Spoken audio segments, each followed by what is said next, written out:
Okay, you see how they make this mounting with this groove, with that slot there? Well, that's designed so that this here can slip in through that notch, okay? Right in through there, okay? And so when I put that up there, I have to kind of keep that in mind so I know about where to put the existing wires up there. And whenever you get a mounting box, make sure it comes with the mounting screws, because with most ceiling fans, for some reason, they don't give you any mounting screws for this. And that's something. And 2 mounting screws are those. And so, see, when I hold this up there, I can either put it that direction, or I can flip it around and put it that direction. Now see where the knuckle fits right there, it would either fit to the left, or if I put it this way, I'd have to fit it into the right. And I might have to think about that, right? Because I'm right-handed, and I'll have to figure out how to lift this thing up here the easiest way for me to do it, so I don't have to backhand it to get up in there. So I'll have to think about that for a second. Okay, and then make sure I don't get my wires. I don't want my wires coming through this notched area.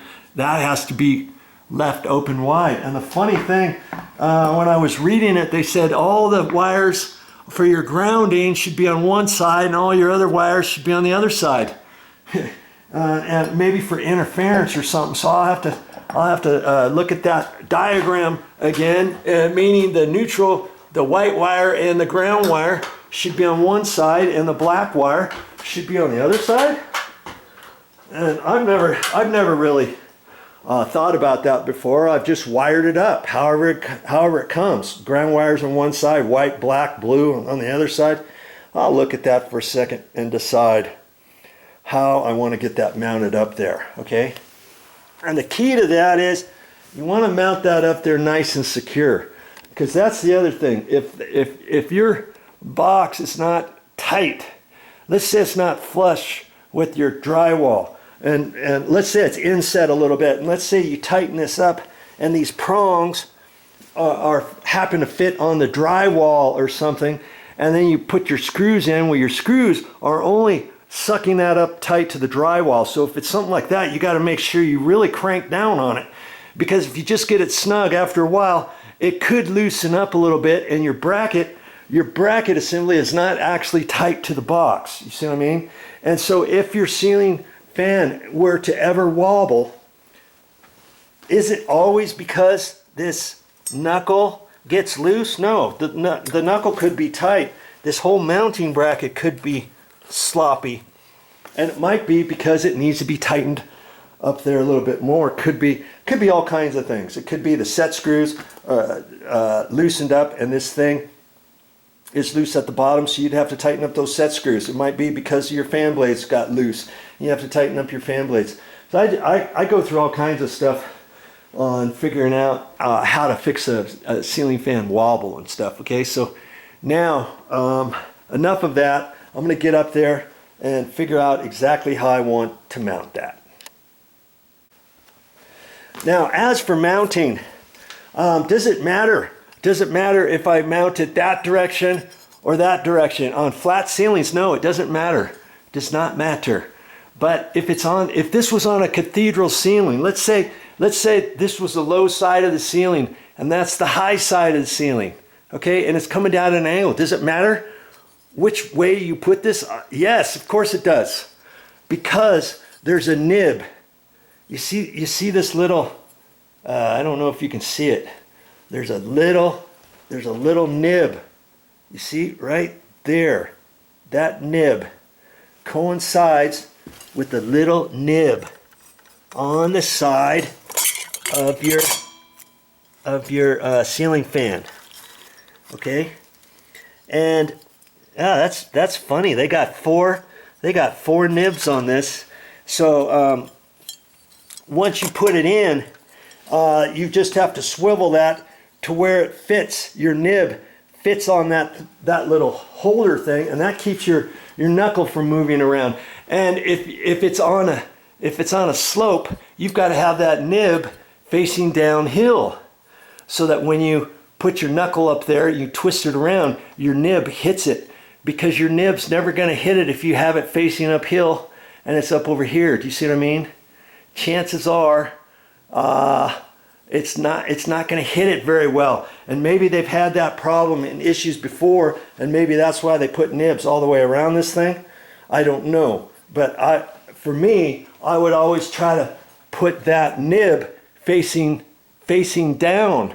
And maybe, depending how your box is set up, maybe the box is set up where you can't exactly run it across this way. Maybe the mounting screws are sideways, so this nib might not necessarily be on the downhill side, but it's going to be on the side rather than the uphill. Do you see what I mean? Depending how you do this, I would still do it like that rather than a different way. You see what I'm saying? And so you just have to kind of pay attention if you're on a ceiling with an angle. Okay? Think about it. Okay, I got the mounting bracket up there. And before you tighten the bracket down, you could slide it. It's on a oblong hole here. So you could slide it to the right, or you could slide it to the left. And remember, I had that pencil mark there? I just slid it over, and now I'm basically centered from where it was cut a little bit too far over on that side, the drywall. And I just got it centered, and I snugged it up.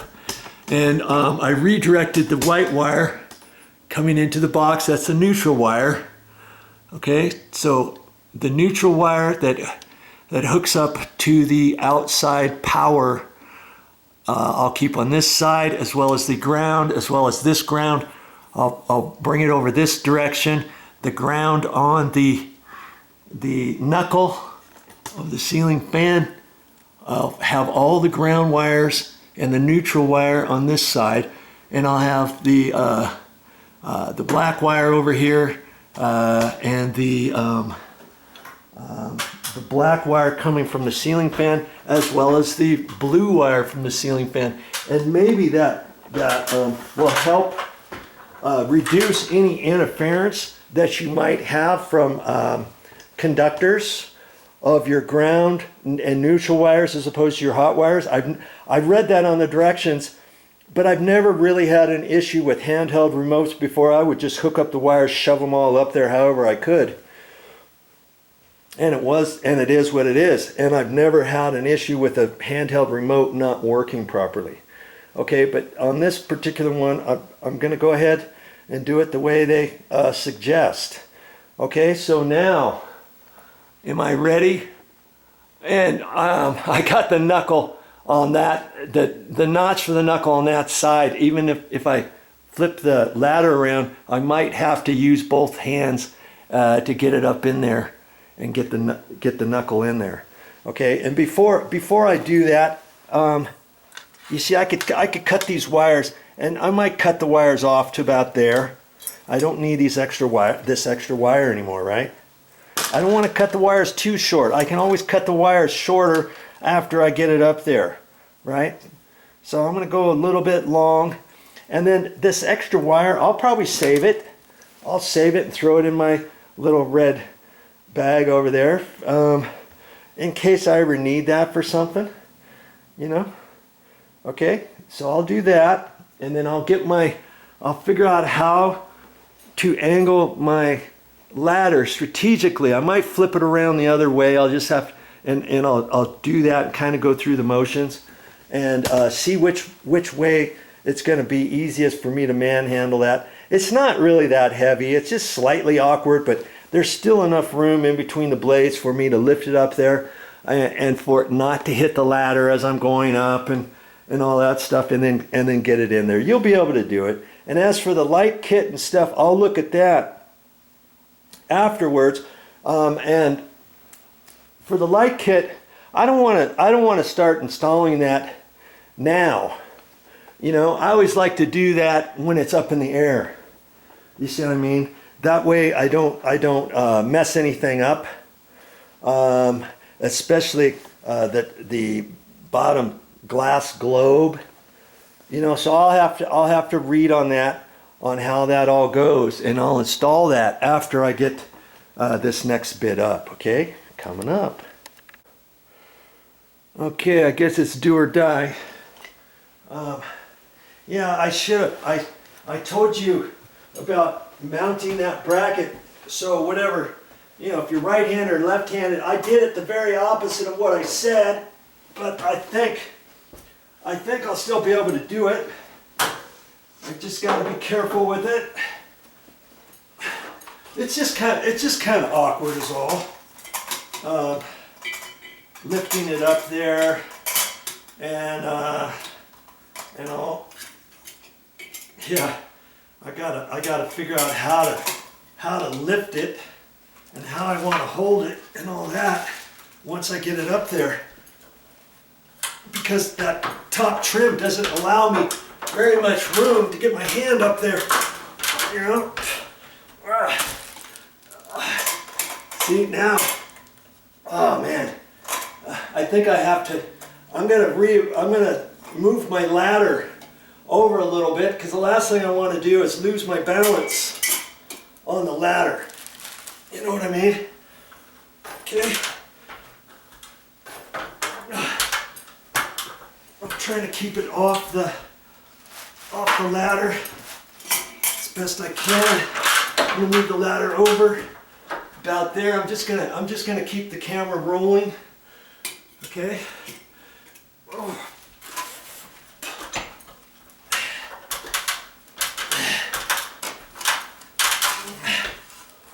Okay. Yeah. And I want to keep the wires out of the way for where the knuckle goes. All right. And get it in there. Okay. Now that I've got the knuckle in there, I gotta twist it until it goes ka-clunk, and I know it's set where that little groove was. Remember? And so I'm gonna have to slide it a little bit.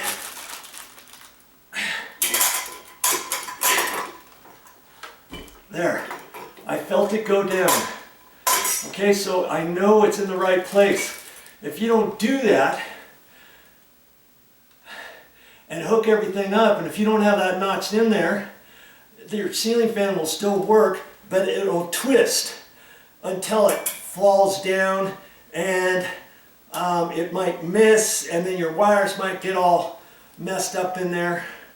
Okay, see? And for this, I'm gonna have a little bit of room in there, not a whole lot, am I? Okay, for the next bit, because I gotta have my wires out of the way. And at this point, I know my white wire, my black wire, my blue wire need to go over this direction, because that white wire is going off of the sensor that I'm going to install. That's not the neutral wire per se coming from the box. I got the neutral wire over here. Okay? And so that's going to go over that direction. I've got my knuckle wire, ground wire. Let's see, where's that at? It's right there. It's on the right side. This ground wire is coming over that way. I'm going to have to strip those wires, get them all set, and then I'll put a wire nut on that. You see, and I can do the ground wires, hook up the ground wires and shove them in there before I put the this box up. Let's get you down here. Remember this box? This box has nothing to do with hooking up any ground wires. This is a little antenna. I'm gonna have to make sure that's out of the way, and then I'll have to determine which way to put this this box in up there. But before I put that box up there, I need to go to the next step. And the next step, what is the next step? I'll tell you in a minute. So the next step is this comes with a code that you can set. 32 different combinations, it says. And then you have to line up that code with the one in here. And it says it's factory set to one thing and not to use it. See, when I pull this open, this is the handheld remote. And I see something on here, do not use current factory setting. Please set the dip switches to the battery compartment and on the receiver to the same unique code or return. I can't read this thing. Same unique pattern. Okay, so see here they are here, and then I'm going to have to go outside and look at them, and that's the best way to look at things really super small, because it'll have numbers on it, 1 2 3 4 5, and this one should have numbers 1 2 3 4 5, I believe, and they're all set in the downward position. Then you take a little screwdriver, maybe 1 is set down, 2 you get up, 3 you get up, 4 you can leave down, 5 you can leave down. And if you do it that way, then you have to do the same thing with this one. 1 down, 2 up, 3 up, 4 down, 5 down, and then that's your combinations. You see what I mean? So I've got to set that. I need to set that before I slide that up there, because once I slide that up into the position, I'm not going to be able to get up there to change the code very easily, am I? And that goes to, if you ever have an issue later on down the road and you're getting frequent interceptions, static or something, and you know it's not the battery, you've replaced the battery in here and you're still getting certain things like, how come it's not coming on? You could reset it, but you're going to have to get up there and then you're going to have to reset this code. And you may have to, you're probably going to have to disconnect all the wiring to this. Remember how it's wired, and pull this down, reset this and to a different combination, and set your handheld remote to the same combination. You see what I mean? So I got to do that first, because my next step is I need to hook this up and start wiring this all up way up high there. Okay, so hey, one step at a time. You're doing it. Okay, now that I've got it this far and my wife is upstairs, do I dare go up there and ask her if she likes the color? Because what if she hated the color after she said, use this color? Hey, I don't have anything wired up. Yes, I would have to take all that stuff that I showed you already. I'd have to take it all back apart, take it down, flip the blades over. I kind of like the darker blades, but I think she'll like it. But I'm going to go up there and show her, have her come down anyways. Now that it's up, I think it goes okay with this room. You know, the lamps are white and silvery kinda, and the little nightstands are silvery. You got this white thing here, you got white here, you got this silver mirror thing here, you've got white doors and frames, you got silver handles, here's silver, here's the same pewter type. I say it's pewter, I don't know if it's that or not. It could be something else, but that looks almost the same color. That handle looks almost the same color as the rest of this. It looks clean, you know. I think it'll be fine. And if she likes it that color, we'll leave it that color, and I might be able to talk her into the next bedroom, flipping the blades over and having them black. Even though they're the same light fixtures or ceiling fans, it'll just make it look different, you know. But we'll see.